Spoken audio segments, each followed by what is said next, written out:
Oke, halo semuanya, kembali lagi nih bersama saya Andro di video insight yang keempat dengan judul Dimensi Psikologis Konseling, khususnya pemaknaan dari konseling.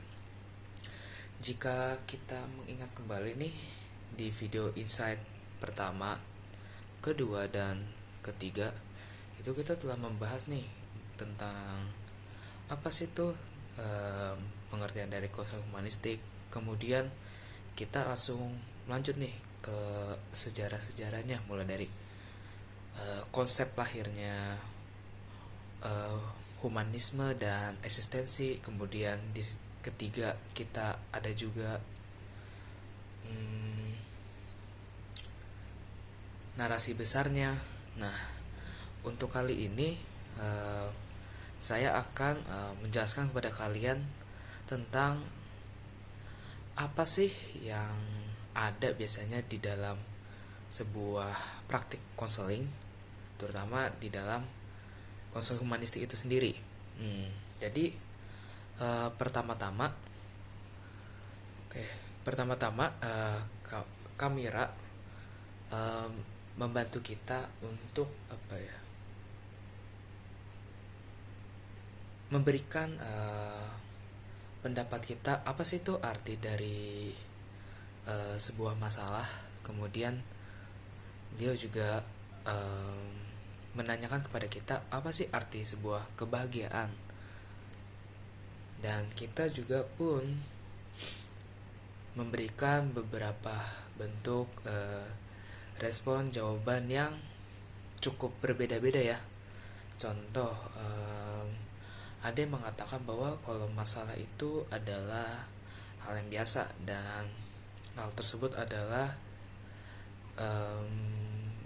menjadi pembelajaran buat diri kita karena adanya pemahaman try dan error yang pernah kita pelajari. Kemudian ada juga yang mengatakan bahwa permasalahan tersebut, kalau sebuah permasalahan adalah malapetaka atau hal yang tidak menyenangkan, karena di dalam sebuah masalah pasti kita akan merasa dirugikan atau sebagainya. Nah, jika saya lihat dan saya mengamati dari jawaban-jawaban teman-teman gitu kan. Nah, saya baru paham nih, ternyata sebenarnya setiap jawaban-jawaban kita itu, setiap pemaknaan-pemaknaan yang kita berikan itu mempersepsikan diri kita berdasarkan pengalaman-pengalaman masa lalu kita. Kemudian tidak hanya masa lalu aja, tetapi mulai dari masa sekarang, kemudian masa depan. Nah, itu dipengaruhi oleh hal-hal tersebut gitu. Mungkin bisa aku kasih contoh kali ya. Kasih contoh seperti aku selalu menganggap kalau saya selalu menganggap kalau kegagalan adalah hal yang biasa, karena pada umumnya kita pasti nggak akan selalu berhasil terus kan. Dan saya selalu percaya kepada yang namanya proses, bahwa dengan adanya kegagalan maka saya bisa belajar untuk lebih baik lagi.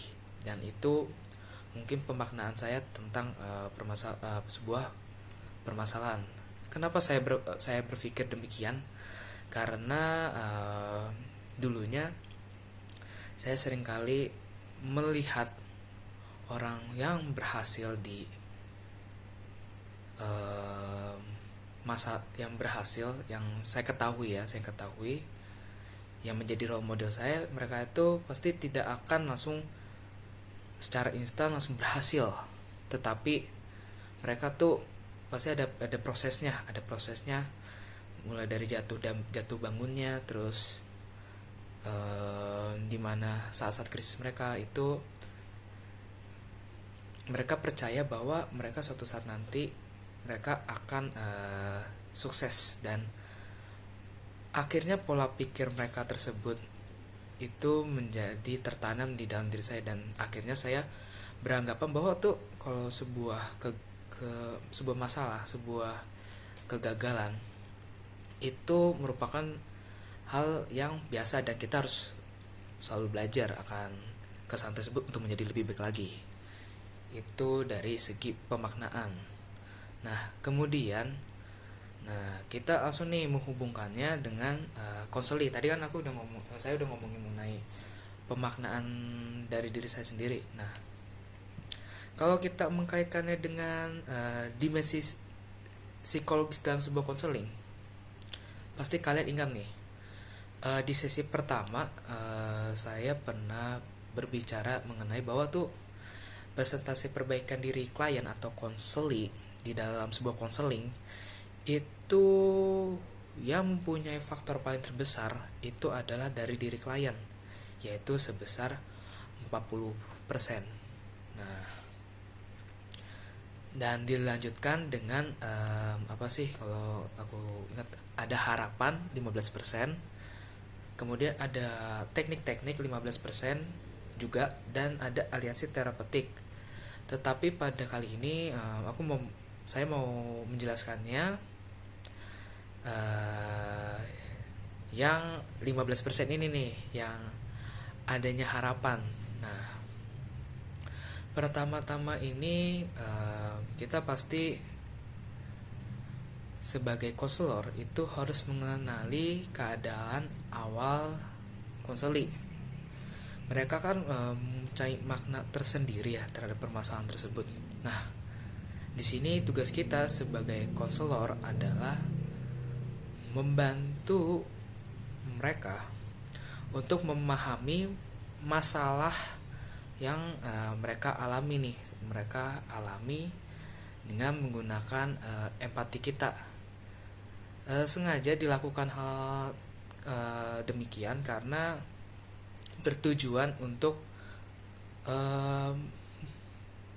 memberikan pemaknaan kepada konseli untuk menjadi kongruen, fokus, dan juga fokus pada here and now.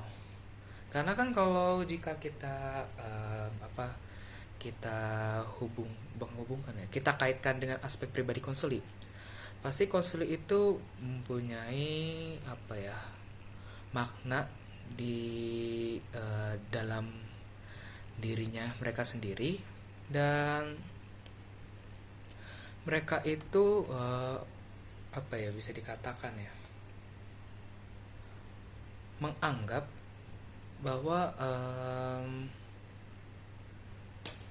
mereka itu bisa menjadi lebih baik lagi, dan mereka itu berharap kepada kita sebagai konselor, karena pasti kan dia ingin kayak memperoleh rasa aman dengan menceritakan setiap permasalahan mereka. Terus kayak mereka tuh pengen masalahnya ini dapat terselesaikan, dan mereka tuh pasti ingin memperbaiki diri mereka untuk menjadi lebih baik lagi kan.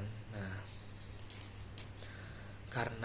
karena oleh itu kita sebagai konselor nih harus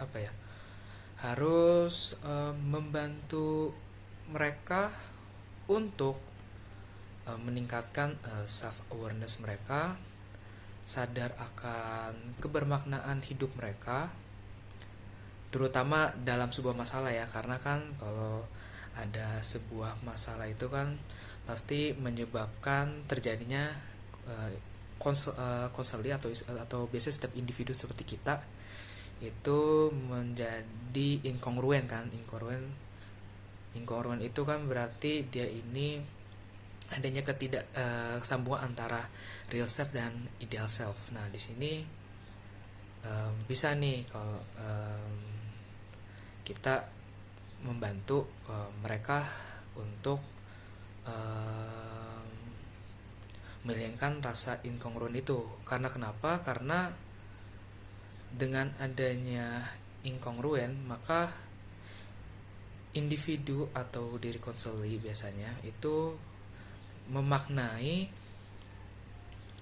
hal tersebut menjadi memandang setiap permasalahan dia itu menjadi buruk, dan itu mengakibatkan pemaknaan terhadap diri mereka tuh terhadap sebuah peristiwa akan jelek. Dan kita kan udah tahu ya bahwa sebenarnya dari apa ya, dari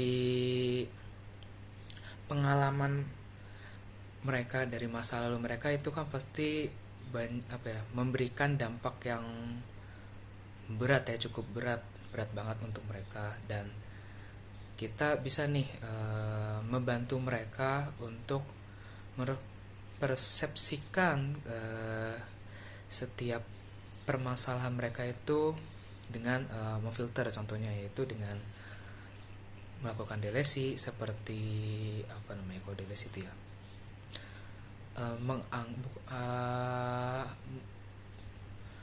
kayak menganggap hanya beberapa bagian aja nih yang dianggap penting. Misalnya kalau di dalam sharing ini mungkin yang saya utarakan di sini itu merupakan apa yang mungkin penting untuk diri saya, dan hal itu berbeda nih dengan orang lain. Nah, orang lain mungkin mereka lebih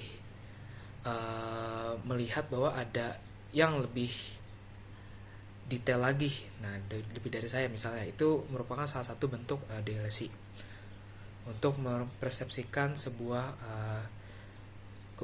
pemaknaan. Dan yang kedua adalah distorsi. Distorsi itu adalah bentuk filter yang menyambung-nyambungkan hal yang tidak berkaitan.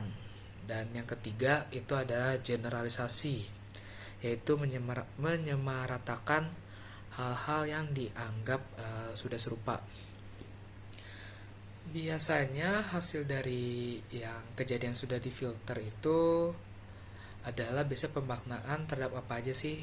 Nah, biasanya pertama terhadap identitas diri, dan yang kedua itu dari orang lain juga. Yang ketiga, relasi diri dengan orang lain. Yang keempat, pengalaman hidup. Dan juga pemaknaan tersebut nanti menghasilkan adanya perasaan-perasaan tertentu pemaknaan tersebut. Jadi kayak kalau kita mengalami trauma nih, misalnya trauma sama binatang, kalau saya nih paling takut sama tokek, karena dulu saya pernah digigit sama tokek. Dan perasaan karena kejadian tersebut memberikan saya makna bahwa tuh tokek tuh serem gitu, tokek menakutkan. Dan akibatnya sensasi tubuh pada diri saya tuh, saya kadang merasa kayak geli gitu, tiba-tiba kayak bergetar badan saya. Terus saya menunjukkan perilaku yang agak jadi sedikit agresif sama tokek, padahal tokek misalnya cuman di dinding doang gitu. Itu kadang saya langsung menjerit, teriak. Nah, itu adalah salah satu pemaknaan yang yang dihasilkan dari kejadian masa lalu. Dan dari kejadian masa lalu itu akhirnya memberikan dampak yang memberikan stimulus kepada indera kita, dan akibatnya itu memberikan pemaknaan kita terhadap hal tersebut gitu. Jadi kalau kita hubungkan dengan konseling, jadi konseling itu bagaimana ya mengatakannya ya. Nah, jadi di dalam sebuah konseling itu kita sebagai konselor diharapkan bisa membantu mengkongruenkan diri konseli yang awalnya mereka itu memiliki pemaknaan terhadap sesuatu itu adalah masalah. Bisa nih kita mengubahnya dengan menjadi lebih kongruen dan diharapkan bisa membantu mereka melepaskan pemaknaan yang buruk tersebut menjadi pemaknaan yang lebih baik lagi. Oke, itu sekian aja dari saya. Terima kasih semuanya. Bye bye.